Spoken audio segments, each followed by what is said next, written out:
Hi, Pinkman community. This is Jordan Foster. I am one of the instructors at Pinkman Academy, and I am sitting here virtually with Kayla Carr, who has been one of our students since 2019, so since before the pandemic, and she is now in her freshman year at Ursinus College.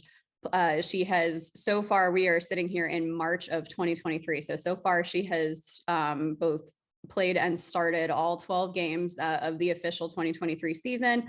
And she is a catcher at Ursinus. She is currently leading the team in batting average as of today with 487, which includes 3 home runs, one of which was a grand slam, which was pretty cool, and 5 doubles, a triple, and 10 singles. So she's doing pretty well at the plate, as well as behind the plate with, I believe it's a 939 fielding percentage. So definitely wanted to get Kayla here to give her perspectives on her journey and talk about what's going through her head as we go into the season, the remainder of the 2023 season. So Kayla, thank you for taking a couple of minutes this morning. I know you have some games today, so appreciate you taking the time. And why don't you just tell us about you, tell us about your background and kind of how you are where you are right now. Yeah, so I've been playing since I was 6 or 7 years old. Started on the West Coast and just traveled up and down the West Coast playing softball. And then I really started getting into it around 12U, when I started playing for my travel team in Washington. And I remember at that time, when I first started, I wasn't really taking it as seriously as my coaches had probably wanted me to. So they actually did end up sitting me down and they were like, "Kayla, like, we need you to take this game more seriously or you're not gonna stay on the team." And I think that for me was the biggest wake up call that I've had in softball so far. And to this day, I still believe that those coaches have made me the player that I am today, mentally, physically, everything like that. And then moving to the East Coast was also definitely a struggle. It was harder for me to get recognized by coaches, going to bigger travel tournaments across the country. But I had actually gone to a camp my freshman year at Ursinus College of high school, and I absolutely loved it here. I knew it was a beautiful campus. I loved the coach. I loved the players that were there.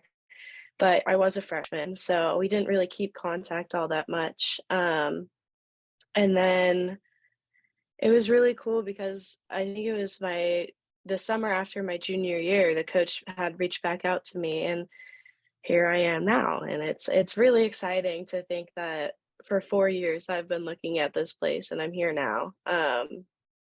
And yeah, like I wouldn't be here without my parents especially. You know, they really put in so much effort for me to travel. Like I traveled so far for practices, hitting lessons, and I really thank my parents for that because they put in their own time to drive me to places and pay for things that allowed me to play softball. So, yeah.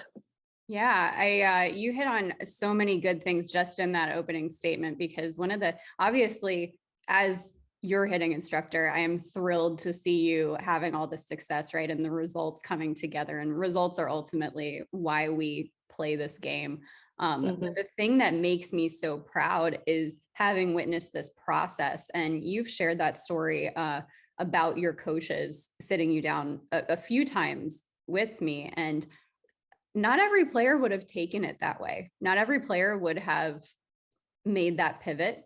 A lot of kids would have said, okay, this isn't for me, Mhm. and I see a lot of kids when they're sat down and given hard truths like that respond that way. So what do you think it was about that flipped the switch for you? Um, I mean, I'm gonna go back like parents. My mom is I love her, but she is one to push me. She will not lie to me, and I think I remember crying that day, actually, because I knew how much I loved this sport, and I knew how much I loved the people on that team, And I think for me personally, it was I didn't wanna let the people down around me by making that decision to just walk away. And then I think initially, it was that, and then it started to transform into I wanted to play for me. Mhm. It was the love of my life. If there was any time that I wasn't able to play the sport due to injury or timing of the season, it was a rough time for me, and it this has been the biggest outlet of my life, so I'm really glad that I made the decision to keep playing. Yeah, that's again another major point that you've made, and something that I see with particularly with teenagers or kids approaching their teenage years. You said that you initially it was for others, right? It was, I don't want to let this group of people down who I really respect and care about and love playing with, and then it somehow morphed into, I want to do this for me. And sometimes that's what needs to happen. It's not always a linear process where we just have that intrinsic drive, right? Sometimes it is that Mhm. external, particularly with young kids and particularly with young women. Sometimes it's the external, but putting one foot in front of the other can create that internal drive. And I think it's been really, well, I know it's been really cool as one of your instructors to watch that progress.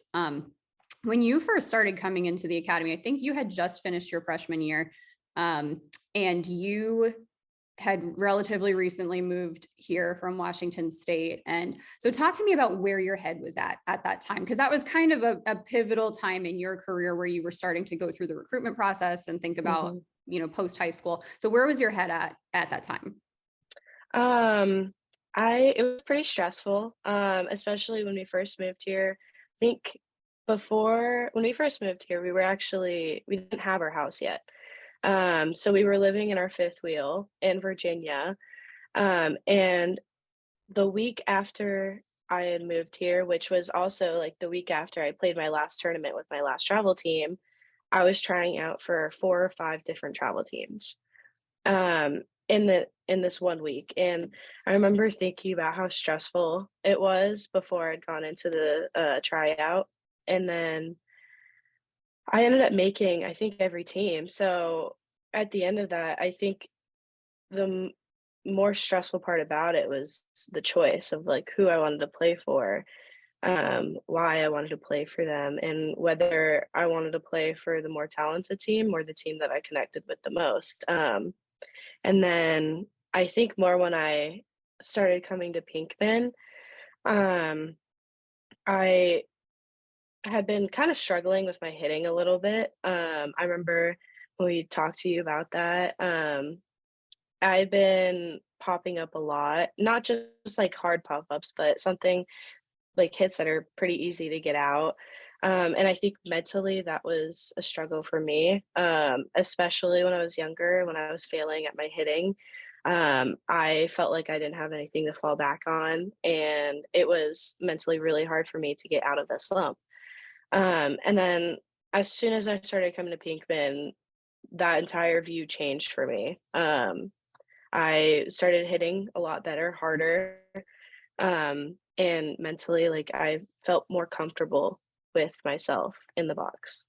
Yeah, and I didn't pay her to say that, everybody. So, um, but yeah, and you worked through a lot that year and going into high school. I think what you just outlined. I mean, there's a lot going on in your life at the time, and again, these are all these moments when it would be totally understandable for anybody to step away or to say, okay, like this is too much, and this is the thing I'm gonna sacrifice, to protect my peace and everything. And you chose to go through that. And I remember you talking a lot about how you were very open about having a lot of anxiety, about everything and softball and everything else. And it was just something that you dug in your heels and something that I've really admired, going through that, watching you progress through that.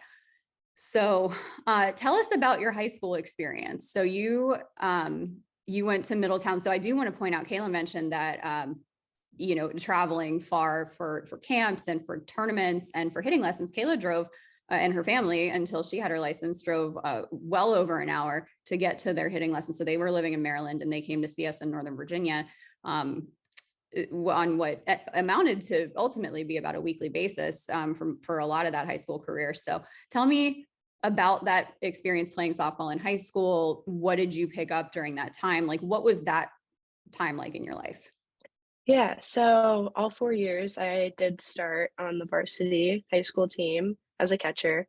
And my freshman year, we actually made it to semi-states. And that was looking back at it now, it's crazy to think that I was on that field. I was 1 game away from making it to states as a freshman. Mhm. And there was a senior pitcher that year that she so before I came onto the team, I was really nervous, especially hearing that I would be on varsity, because typically a lot of older girls, might feel kinda threatened about that, and I completely understand that. Like, when I was a senior, I did feel a little bit threatened about younger girls, and it's completely understandable because you don't wanna lose the position you've been working hard for, but that was something that I was worried about as a freshman, and the senior pitcher, she made me feel so comfortable right away. She would always ask me if I could catch for her during practices, just do bullpen with her, and to me, that helped me open up a lot with the team, especially being new to the school in general, not just the team. And I think because of her, the rest of my high school, career, I was really able to connect with the team on a deeper level, and I have made some connections on the team that I won't ever forget about. Like, I still talk to a lot of the girls even now, and I catch up on their probably college careers. There are a few girls that are in college also playing softball. And I think all 4 years, well, I guess 3, we didn't really play my sophomore year because of COVID, but, every season that we played, we had a very strong team, You and did. we had the connection to, like, have that softball IQ and make the good plays, and we just worked really well together. Yeah, I remember coming out to see one or two of your games, and it struck me. I mean, it was a talented team, and it was, it's such a, I think for many players, it ends up being a blend of the work and the circumstance, right? And it's easier to find circumstances when you put in the work, but it's great to be able to have that opportunity, not just on the travel team to go and succeed and to be seen, but also to represent your school and to feel like that's one of the strong points of your school experience was to play for a team like that. And you touched on something about the senior pitcher in your freshman year, and what an example of leadership to reach out to somebody that you're going to work with and that you're going to play with and who may be feeling like a fish out of water, and to make you comfortable. And so you're a catcher, that's arguably the leader of the team. Not I would not even arguably. So what is your leadership style? And now it's kind of flipped, right? Because you're at Ursinus, you're a Mhm. freshman and you're in the leadership position on that field. What is your leadership style? What do you take away that has helped you, that you try to use to help the team? I think the biggest thing about being a catcher, and being that leader is you have to know every position on the field. You have to know who is playing those positions, and basically their talent at that position. And then outside of softball, I just try and connect with as many as my teammates as I can, which I think is probably one of the strongest things that a catcher can do is to have a relationship with as many people, especially your pitcher. I personally try to see our pitchers, outside of softball as many times as I can, hang out with them, like go grab something to eat because I do firmly believe that the relationship that you have with your pitcher can change the way a game ends up.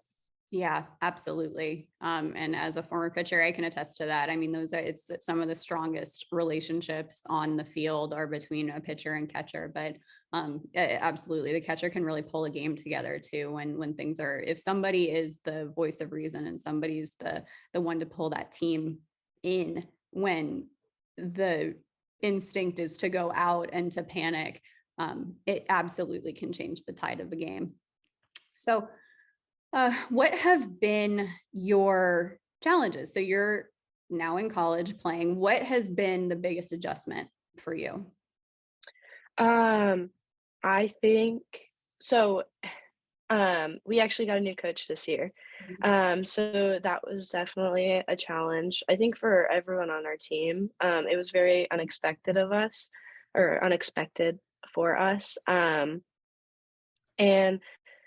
I mean, adjusting to this new coaching style, I had never been under the old coach as a freshman, so I think it's a little bit easier for the freshmen to adjust. But I know talking to some of the upperclassmen, it's definitely different. And I think that's a big thing, specifically for Ursinus. And I think for me, I guess it's been the idea that I'm starting as a catcher. I remember in the fall, I had just recently dislocated my knee again. And so our coach told me that she wanted me to focus a lot on first base for this season. I remember you Um, told me that, and then I saw these starting catcher gigs, exactly. which was so exciting. hmm so I think mentally going into winter break, I wasn't focused a lot on catching. I was focused more on my hitting over winter break, which I mean, it worked out because I'm still hitting. But it was the adjustment of coming back to spring and realizing we only have two catchers. Well, now I gotta catch up and get back on these drills, which even now there's still some drills that I can't physically do because of my knee. And it's working around that, trying to make up for what I am missing. And I think that has personally been a big struggle for me. Yeah. And it's to be expected going into a situation. I mean, no matter the level of travel program you come from, uh, goals are different, right? Goals are different in college, and you're getting the best of any level of college ball. You're going to get the best of the best from wherever they're pulling from, and so it's always going to be something different than what you've seen during that recruitment process. So I want to go back really quickly because there's so much, and it is such a process to even get to where you are now. Talk about some of the things you did outside of just going and playing on travel teams, because you did so much. And I want to highlight this for our community of just how well you know your game, hmm and how you know yourself as an athlete, and how did that come to be?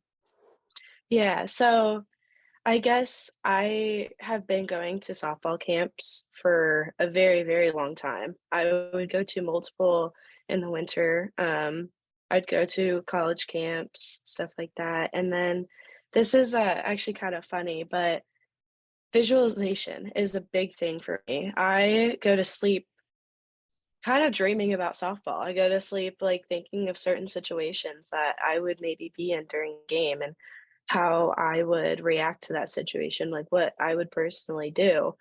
Um, and that's actually something that we work on in college is visualization and putting yourself in that situation.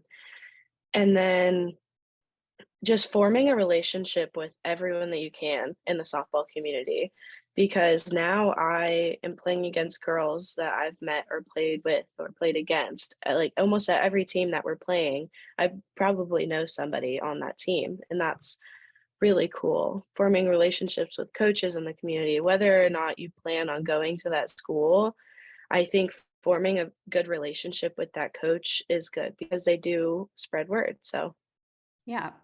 And just to highlight a little bit too, just to, because I don't want you to sell yourself short, but just from the perspective of a hitting coach, um, every time Kayla would come in for a lesson, she'd be telling me about something new that was going on with her trainer. You know, she was working with the trainer. She's saying, "Oh, I set this PR on my deadlift, or I set, and she was always aware, or my pop time went down by this much, and she knew every single statistic, which can get overwhelming, but I think just had such a level of self-awareness about that. And then also in between, text messages, hey Jordan, this is what my hit looked like, or we celebrate the great stuff, and also, hey, I feel like I popped up a couple times in this game, can you tell me what you see? And I get these game changer videos, and it's this constant back and forth and that give and take, because as a coach, as a trainer, as a nutritionist, as a whatever it is that is working with athletes, you can only do so much, right? At the end of the day, Kayla is the one out on the field. And so to have that give and take is really valuable for kids who are wanting to play at the next level. So I want to hear too, you had an offer. So Ursinus is a D3 college, and y'all are doing really well so far this season. And you had an offer from a D2 college. And so talk to me about your decision to end up going to Ursinus, and you don't have to get too specific if you don't want to, but I mean, what was that decision process like? Because you did have an option to play at a different level. So why Ursinus? Like I said before, I kind of fell in love with Ursinus. I fell in love with the team. I fell in love with the coach and the campus. And this D2 school, there were some aspects of it that I knew that I would not fit in with. So I think I chose Ursinus because I knew that I would fit in better at the school. And I had already met the whole team on a Zoom call after I did a campus tour and after I got my offer. I met the team, and I think it was really cool to see the whole team want to come on the Zoom call and meet me and talk to me about everything at the school. Even with the coach there, like they it was just really cool. It was really cool to see the community Mhm. at this school. And personally for me, when I was choosing where I wanted to play, it wasn't the level of play didn't matter to me. I knew that I'm a biology major, so I did know that I didn't wanna go D1 or probably higher D2 just, because even at this D3 level, it is a struggle trying to keep up with my work and softball, but it's manageable. And so, personally, the level of play had no factor in where I was gonna choose to go. Yeah. Um, and then what are your long-term goals with regard to softball? I guess just hmm, I kind of I've thought about this, and personally, like, I would love to be a coach someday. I think that would be so cool because, like I said before, I just love this game so much, and I can't really see myself stepping away from it ever. Um, and who knows, like, maybe eventually I'll play for, like, a 2021 U team, an adult league. As of now, I do plan on just stopping after college because my knees, I don't know if they can take it. But I would like to see myself at a coaching position. Yeah, that it makes, as an instructor and as a coach, it's always so gratifying when kids will say stuff like that. Just because it is such a fulfilling role, and we get to watch all of these different careers, whether they end at 12U or whether they, go all the way through, to Olympians or whatever it is. We just get to watch people such as yourself kind of go through, step into who they're becoming, and that's such an amazing thing, gift for all of us. So last question. So you're talking to yourself in 2019, kind of when you stepped into Pinkman and you had all of these factors and you had just like a lot of unknowns in your softball career. You're talking to yourself then. What would you say to somebody who's at that point in their career? Um, don't focus on the bad stuff. Especially softball is a failure sport. You are going to have bad hits. You're going to have slumps. There are going to be moments that could last weeks, months that you're not going to get hits. And that's okay because as long as you are putting in the work outside, as long as you are telling yourself that you want to be doing this and there isn't an outside source making you do it, then I think your love for the game is there and that it'll come eventually. I mean, not everyone's going to pick up a softball right away and know how to throw it. No one's going to pick up a bat and hit a home run on their first pitch. So I think that's the most important thing to remember for everyone in this sport, not just someone that's in 14U or 12U. I think it goes all the way through the collegiate level. Absolutely. Well, thank you so much. I will let you go and get prepped for your games this afternoon. So best of luck to you this season and beyond. And we're all here rooting for you. So thank you so much for spending some time Yes. today. Thank you. Thank you.